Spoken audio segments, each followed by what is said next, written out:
Bonjour, je suis Aline de Bonheur, votre conseillère pour l'épanouissement et de bien-être au fait. Et je suis dans plusieurs sections. Quand je parle de bien-être, c'est comment l'être humain va se comporter, comment l'être humain va s'occuper de son physique et comment la personne mange, comment la personne se comporte, parler et tout. Et quand je parle aussi pour l'épanouissement, c'est comment tu vas travailler ta propre vie pour être épanoui. Voilà, parce qu'il n'y a que toi-même qui peux travailler ta vie pour l'épanouissement de ta propre vie, de ton bien. Aujourd'hui, moi, je parle plutôt sur les JIDA au fait, hein, les JIDA autour de nous.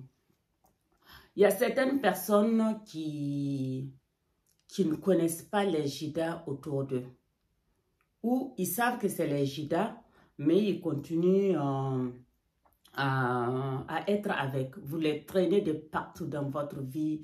C'est vous, quand on vous voit tout le temps, c'est vous, vous êtes là, avec le JIDA. Et le JIDA, si tu as un problème, tu te dis que oui, parce qu'il t'a mis en confiance. Il t'a mis, oui, tu peux te confier à moi. Moi, je suis une tombe, je ne parle pas, je ne dis rien. Mais non, c'est ton JIDA. C'est ton JIDA qui est là, parce que lui, il ne te parle jamais de sa propre vie. Il ne te parle jamais de ses projets, il ne te parle jamais. Le temps que tu te rends compte qu'il a un projet, paf, c'est le jour J, ou c'est 2 jours après, ou quelque temps après, tu apprends, ah oui, comme tu veux parler en bâtissant, et j'ai pas eu le temps, et bon, l'occasion n'était pas présentée pour qu'on parle de ça. Par contre, toi, tout ce que tu as, tu vas toujours te confier à ce JIDA. Et ça, c'est première option des JIDA. Voilà. Et toi, tu parles de ta vie, mais ce que lui, il fait, c'est à la dernière minute maintenant que tu vas te rendre compte de son projet. Son projet ne sort jamais et tant qu'il n'a pas fini de finaliser son projet. Et dès que c'est fini, c'est en ce moment, toi, tu vas apprendre. Peut-être que tu ne vas même pas apprendre par lui, mais par une autre personne. Voilà. Le deuxième JIDA, c'est quoi? Deuxième type de JIDA, c'est la personne qui est avec toi, mais qui est plus avec les personnes que tu ne t'entends pas. Bon, généralement, il y a de ces personnes-là, quand ils voient qu'il y a l'ambiance qui n'est pas bien, voilà, dans un groupe ou à quelque part comme ça, en famille ou quelque chose, et la personne joue l'intermédiaire, voilà, pour régler la situation, pour que, voilà, l'ambiance revienne. Mais, quand il s'agit d'un JIDA, pour lui, c'est pas ça. Pour lui, c'est pas pour ramener l'harmonie. Pour lui, c'est pour aller t'enfoncer plus. Voilà. Toi, tu es avec une personne, tu t'entends pas avec, mais ton JIDA s'entend très bien avec. Il est à l'aise avec, il discute avec, peut communiquer, téléphone avec, et tout se passe bien. Il n'y a aucun souci. Bon, ton JIDA, il peut venir vers toi, vous allez discuter, vous allez manger ensemble, vous allez faire beaucoup de choses ensemble. Ton JIDA va aller rapporter ce que tu as fait, les projets que tu as parlé avec, et ton problème fondamental que tu as parlé avec. Ton JIDA va ramener ça pour parler à tes ennemis. Mais ce que tes ennemis font, jamais il va te ramener ça. Le temps que tu vas te rendre compte, tu as la corde au cou. Le temps que tu vas te rendre compte, tu as la corde au cou. Il t'a vendu. Ça, c'est un autre type de JIDA. Il y a un autre type de JIDA aussi qui est là, que vous traînez toujours avec. C'est celui-là qui n'aime pas quand on t'apprécie. C'est celui-là qui n'aime pas quand quelqu'un va t'honorer. Dès que quelqu'un essaie de t'honorer, il va toujours trouver un moyen de te rabaisser. Il va toujours trouver un moyen de te rabaisser. Si tu dis aujourd'hui j'ai acheté ça, vous verrez bien que demain, il va essayer d'acheter plus que ça pour te montrer que vous êtes comme ça. Que vous êtes comme ça. Ou il va aller tirer une autre personne, venir mettre dans votre conversation pour te montrer que toi, tu dis que tu as ça, mais lui, l'autre personne a plus que ça. Ça aussi, c'est un autre type de Jida que vous devrez vous méfier. Que vous devrez très bien vous méfier. Sachez bien qu'un Jida ne va jamais te mettre sur le bon chemin. Un Jida va toujours tout faire pour que tu n'aies plus confiance en toi. Un Jida va toujours tout faire pour que si tu veux monter au sommet, lui, il va te montrer que tu ne pourrais jamais monter au sommet. Ça aussi, c'est un autre type de Jida.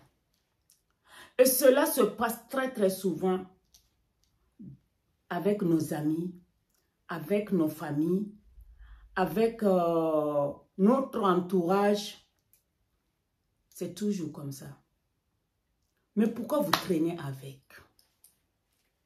Vous traînez avec là. Quelqu'un a fait, la personne a déjà fait des preuves de ses malhonnêtetés. Et vous êtes toujours avec. Vous faites quoi avec?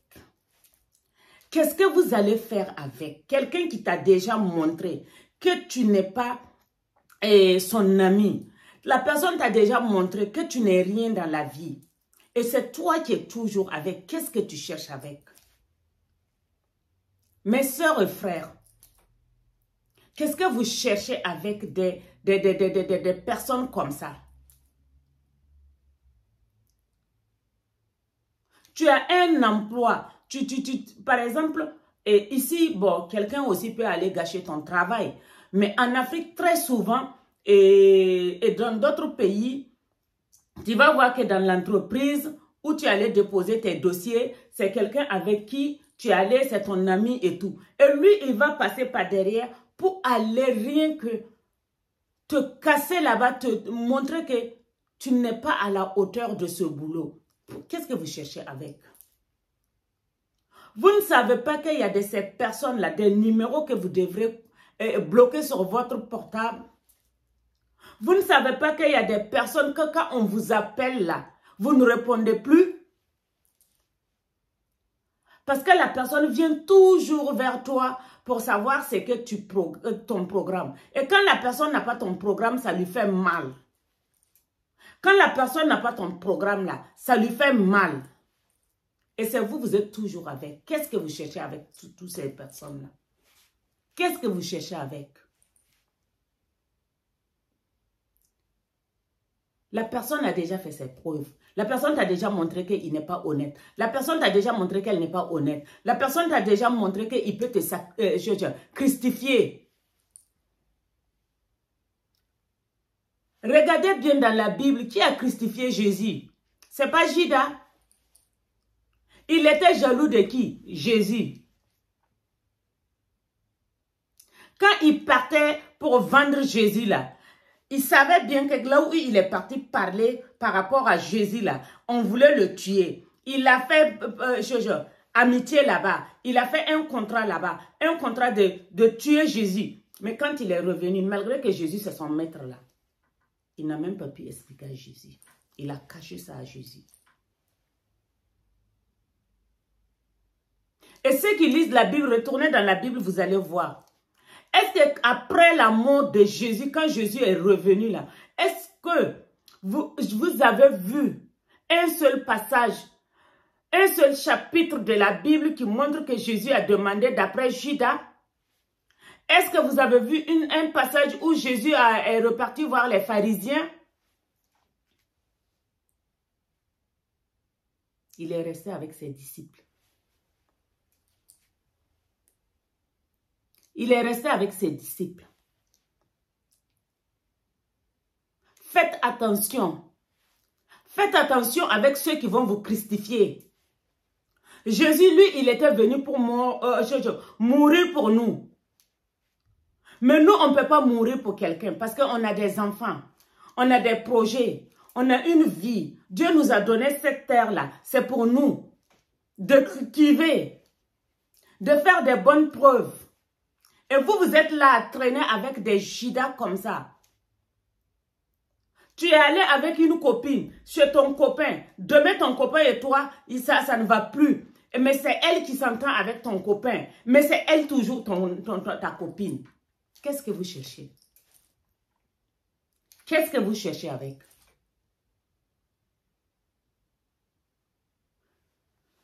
Tu es allé avec ton copain chez ta copine. Demain, c'est ta copine. Un mot, deux mots, ça parle de ton copain. Ah, tu as vu ton ami là? Ah, tu as pris... Et tu traînes toujours avec. Tu ne sais pas ce qui s'est passé derrière. Changer. C'est pas ça la vie.